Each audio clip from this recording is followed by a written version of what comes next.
아리조나 주립대학교 차일린 교수의 한 대학원생 신혼여행을 갔다가 다음 문구를 보았습니다. 우리의 소중한 자연유산이 조금씩 빼돌려져 1년에 14톤의 석화목이 도발되고 있습니다. 근데 이 문구를 보는 순간 야, 이건 아껴야 되겠다 이런 마음이 들어야 되는데 그게 아니라 이 대학원생이 아내 되는 사람이 이렇게 말합니다. 아, 우리도 여기 뭐 중요한 게 있으니까 가져가야 되겠구나. 신혼여행 갔다가 이 사실을 아무 생각 없이 차일린 교수에게 이 대학원생은 말했습니다. 이 말을 듣고 이 대학원생이 교수, 차일린 교수가 뭔가 좀 새로운 뭔가 영감을 얻었습니다. 왜 이 광고 문구라는 것은 생각과 다른 효과를 내는지, 소중한 자연유산이 조금씩 빼돌려져 14톤의 석화목이 도말되고 있습니다. 원래 이거는 그러지 말라는 뜻으로 광고를 한 거죠. 그런데 왜 이 광고 문구를 보는 사람은 아, 여기에 소중한 것이 있구나, 내가 가져가도 되고 많은 사람이 가져가고 있구나, 이런 효과를 정리하라는 겁니다. 그래서 이분은 공원 관계자를 찾아갔습니다. 그래서 공원 관계자에게 이 광고 문구를 한번 없애보라고 이야기를 했습니다. 그게 아예 광고를 없앴습니다. 그게 어떤 일이 일어났겠습니까? 광고 문구가 있을 때보다요, 광고가 없을 때 3배나 더 많은 게 남아있더라는 겁니다. 광고를 설치한 후에 훔쳐가는 게 훨씬 많다는 거예요. 이 광고라는 게 이건 뭔가 무슨 정보를 주고 있는 겁니다. 지금 뭐 어떤 정보요? 다른 사람들이 다 이렇게 하고 있다는 정보. 사람은 모방을 하기를 원하기 때문에 이 도둑질도 모방한다는 겁니다. 여러분, 참 이거 너무 중요한 내용인 것 같아요. 여러분, 회사나 뭐 교회나 어느 조직에도 마찬가지입니다. 왜 이렇게 안 하는 사람이 많습니까? 이래 하면요, 다른 사람이 안 하는 사람이 이래 많았나? 안 합니다. 우리 회사는 이렇게 훌륭한 사람이 많습니다. 이러면요, 와, 진짜 훌륭한 사람이 우리 회사에 있었구나, 다 따라합니다. 아까 우리 찬양팀이 찬양하면서 불렀던 환난과 핍박 중에도 성도로 믿음 지켰네. 그러면요, 아, 환난과 핍박 가운데도 믿음 지킨 게 맞는 거구나. 왜 환난과 핍박 가운데 다 도망갑니까? 이래 이야기하면요, 아, 환난과 핍박이 오면 도망가는 게 이게 맞는 거구나. 호텔 투숙객에게 환경을 생각해서 타올을 다시 사용하라, 이렇게 해야 되는데 광고 문구가 어떻게 돼야 되겠습니까? 그래서 호텔 투숙객 중 많은 사람은 재사용할 수 있는 타올을 재사용하지 않고 있습니다. 여러분 부탁합니다. 이러면 안 되는 겁니다. 호텔 투숙객 가운데 75%는 타올을 재사용하도록 환경을 생각하고 있습니다. 이러면 다 따라한다는 겁니다. 왜 베스트셀러는 사람이 더 사고 싶을까요? 왜 잘 되는 곳에는 더 가고 싶을까요? 사람은 다 모방하고 싶은 게 있는 겁니다. 어저께 이지선 자매가 이야기했습니다. 너무 힘들어도 하루에 한 가지씩 감사할 걸 찾자. 그러니까 발견되더라는 거예요. 여러분, 하루에 한 가지씩 다른 사람에게 장점을 한번 발견해 보십시오. 그럼 틀림없이 발견될 겁니다. 그걸 자꾸 봐야 그걸 모방하게 되는 겁니다. 안 좋은 거 자꾸 보면요, 나도 모르게 안 좋은 거 모방하게 돼 있어요. 자꾸 장점, 우리 부모의 장점, 내 부하 직원의 장점, 서로에 대한 장점, 이걸 자꾸 발견하려고 하면 발견되면 어떻게 됩니까? 나도 모르게 따라하게 되는 겁니다. 이 다 불평하면서 따라한다 그러잖아요. 원망하면서 따라한다 그러잖아요. 그게 왜? 우리는 나도 모르게 모방하게 돼 있는 거예요. 자, 우리 오늘부터 우리는 교회와 주님을 섬기는 데 칭찬 듣는 좋은 본을 보려고 합니다. 어떤 사람들이 교회를 섬겼는가? 어떤 사람들인가 도대체? 좋은 본. 환난과 핍박 중에도 성도는 믿음 지켰네, 신앙 지켰네. 그 좋은 본. 오늘 첫 번째로 남에서 안진병입니다. 이 남에서 안진병이는 어떤 사람입니까? 한 번도 걸어본 적이 없습니다. 너무나도 심한 장애입니다. 한 번도 이 사람에게 도움을 준 사람은 없고 한 번도 성공한 적도 없습니다. 들것에 실려오고 남의 도움을 받아야 되고 구걸해서 살아가는 사람입니다. 자, 이날도 늘 하던 대로 성전에서 구걸하고 있었습니다. 베드로 요한이 지나가다가 은과 금은 내게 없지만 나사렛 예수의 이름으로 걸으라 하니 그가 3장 7절까지 뛰어서서 걸으며 그들과 함께 성전에 들어가며 걷기도 하고 뛰기도 하며 하나님을 찬미하니 왜 뛰고 걷고 또 뛰고 걷고 계속 반복됩니까? 이 사람은요 자기가 계속 걸을 수 있는지가 궁금한 겁니다. 뛸 수도 있는지 한번 시험해 보고 싶은 겁니다. 계속 걸어도 걸을 수 있습니다. 이제는 계속 뛰어도 지치지 않습니다. 완전히 난 겁니다. 이 남에서 안진뱅이를 가리켜서 우리라고 봅니다. 성전 밖에서 성전에 들어갈 수가 없고 아무도 고쳐줄 수 없는 병에 걸린 우리들. 그러나 예수님께서 손을 잡아 일으키셔서 뛰게 하고 걷게 하고 그 구원은 다시 뺏기지 않는 구원을 선물로 받은 우리들. 이게 바로 나아지면서 안진뱅이 된 사람이라는 거죠. 자, 그런데 이야기는 여기서 끝나지 않습니다. 많은 사람은요 여기서 이야기가 끝납니다. 기도 응답받고 끝납니다. 이 사람은 이제 시작이에요. 11절 같이 읽어볼까요? 나은 사람이 베드로와 요한을 붙잡으니 이제부터 역사가 달라집니다. 남에서 안진뱅이 이야기는 3장으로 끝나지 않고요 4장 오늘 본문까지 이어집니다. 베드로와 요한은 이 사람을 고친 걸로 인하여 설교할 기회를 얻게 되고 그리고 또 끌려가서 신문을 받게 됩니다. 근데 그때 이 남에서 안진뱅이는 베드로와 요한을 떠나지 않습니다. 자기 볼일 다 끝났다고 떠나지 않는다고요. 우리 아이 대학 갔다고 끝나지 않는다고요. 우리 가정의 기도 제목이 응답받았다고 끝나지 않는다고요. 나는 기도 제목 응답받고 이제 나는 더 이상 기도 제목이 없다고 끝나지 않는다는 거예요.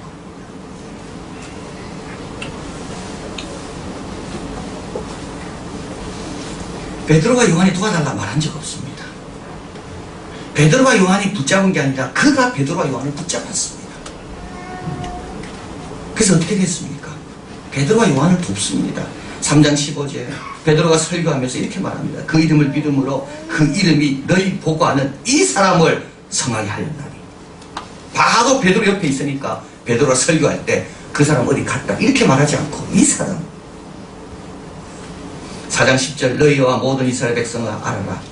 너희가 십자가에 못 박고 하나님이 죽은 자 가운데 살리신 나사렛 예수 그리스도의 이름으로 이 사람이 건강하게 되어 너희 앞에 서느니라. 얼마나 베드로와 요한에게 큰 도움이 됩니다.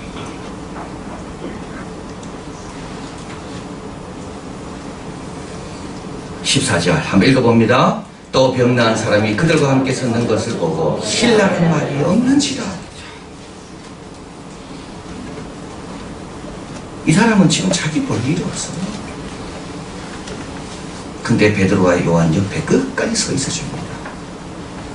그러니까 다른 사람이 베드로와 요한에게 책잡을 게 없는 겁니다. 건강에 대해서 나은 사람이 다 그 옆에 있으니까. 두 번째, 그는 계속 말씀을 듣습니다. 3장 19절 베드로가 설교할 때 그 옆에 있었기 때문에 말씀 듣는 거죠. 너희가 회개하고 돌이켜 죄의 시험을 받으라. 이와 같이 하면 유쾌케 하는 날이 주 앞으로부터 이를 것이요. 놀라운 말씀을 듣습니다. 4장 11절 같이 읽어봅니다. 다른 이로서는 구원을 얻을 수 없나니 천하 인간의 구원을 얻을 만한 다른 이름을 우리에게 주실 일이 없음이라 하였더라. 이 놀라운 메시지를, 이 진리를 이 사람이 들을 수 있습니다. 왜요? 그 옆에 있었으니까. 마지막으로 성경에 기록됩니다. 22절 이 표적으로 병나은 사람은 40여세나 되었더라. 베드로가 요한에게 구걸함으로 예상하지 못한 걸 얻었지요. 걷고 뛸 수 있는 겁니다. 그러나 더 중요한 것은 베드로와 요한과 함께함으로 더 놀라운 것을 얻었습니다. 구걸함으로 예상치 못한 걸 얻었지만 그것에 만족하지 않고 베드로와 요한과 함께함으로 베드로와 요한의 하나님의 복음 증거에 도움이 되고 말씀도 듣고 성경에도 기록되는 교훈이 뭐죠? 여러분, 내 볼일만 생각하지 마십시오. 그렇게 신앙생활해서 자기 볼일만 생각하는 사람, 이런 사람을 가리켜서 계약적인 인간입니다. 계약적인 건 뭡니까? 항상 내가 중요해요. 내한테 뭐가 필요할까? 그럼 열심히 해요. 내한테 필요한 게 다 채워졌어요. 그 다음 관계 안 맺어요. 이게 계약적인 거예요. 언약적인 거예요. 다른 사람에게 필요한 게 뭘까?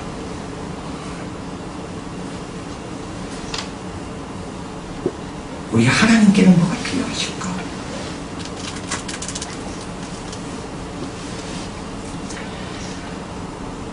빌립보서 2장 20절 21절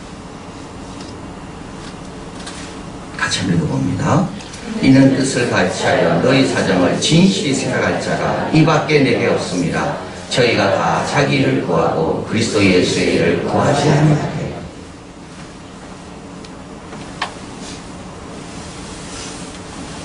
뜻을 같이하여 너희 사정을 진실히 생각할 자. 뜻을 같이하여 너희 사정을 진실히 생각해 주자.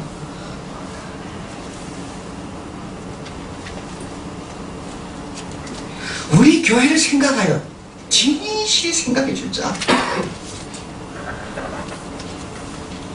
내가 이 자리에 있는 것이 얼마나 다른 사람에게 도전이 되고 자극이 되고 유익이 될까, 그거를 진실히 생각해 주는 사람.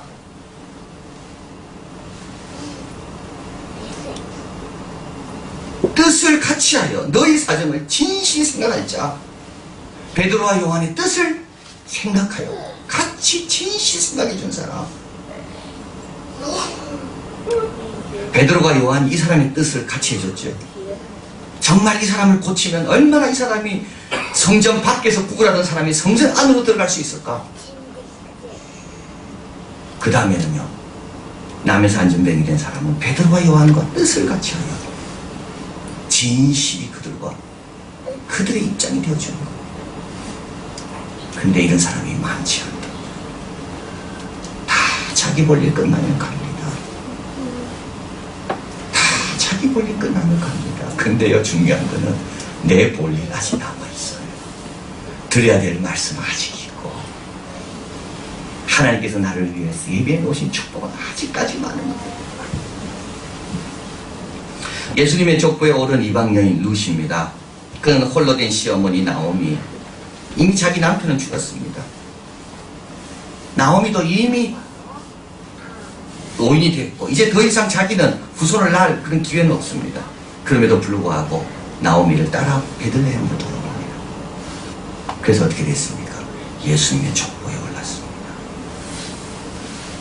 뜻을 같이 생각하여, 뜻을 같이 하여 너희 사정을 진실히 생각하자. 부활의 첫 증이 된 여인들, 예수님 돌아가셨습니다. 다 끝났죠. 근데도 그 사랑을 못 잊어 무덤을 찾았다가 예수님을 만나고 예수님의 발을 끌어안고 부활의 첫 증이 되었습니다. 여러분, 죄는 없어도 됩니다. 남에서 소경된, 남에서 안전병, 이 사람이 무슨 재능이 있겠고, 무슨 기술이 있겠고, 무슨 지식이 있겠고, 그럼에도 불구하고 그 자리에 있는 것, 그게 얼마나 큰 도움인지 여러분 부탁합니다. 일주일 동안 이 자리에 여러분 계시는 것이 크게 도움이 됩니다. 여러분이 진짜 바쁘잖아요. 그런 사람은 더 도움됩니다. 왜요? 저렇게 바쁜 사람이 나와 있구나. 저렇게 힘든 사람이 나와 있구나. 환난과 핍박 중에도 성도는 믿음 지켰네. 그냥 믿음 지키는 게 아니라 환난과 핍박 가운데도 믿음을 지키네. 오히려 환난과 핍박이 있는 자는 더 큰 사명이 있는 겁니다. 믿음을 지켜야겠어요. 동반 효과라는 게 있습니다.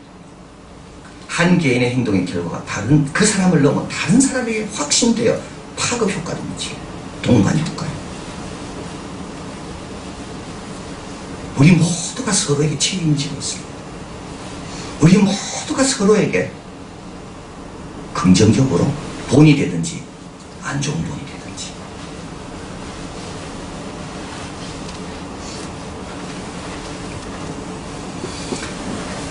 바쁠수록 이렇게 생각하면 됩니다. 바쁠수록 내가 거기 있어주는 것만 해도 하나님께 영광이 되겠다. 힘들수록 내가 그 자리를 지키는 것만 해도 하나님 나라의 큰 도전이 되겠다. 나면서 안준병이 된 사람은 재능으로 복음 전파에 도움된 사람입니다. 언어도 아닙니다. 말 한마디도 안 보여요. 베드로와 요한 옆에 있었습니다. 복음 확장에 기여되고 본인은 계속 성장하고 다른 사람은 다 잊어도 하나님은 성경에 기록해 놓고 있습니다. 이런 사람이 되라고요. 일주일 동안 부탁합니다. 나면서 안준뱅이 같은 사람, 동반 효과. 나는 딴 거는 못해도 내가 그 자리를 지키는 것으로 다른 사람에게 도전이 되리라. 이런 사람이 복음 확장에 기여한다. 본인이 복을 받는다. 그리고 하나님은 기억하십니다. 기도하겠습니다.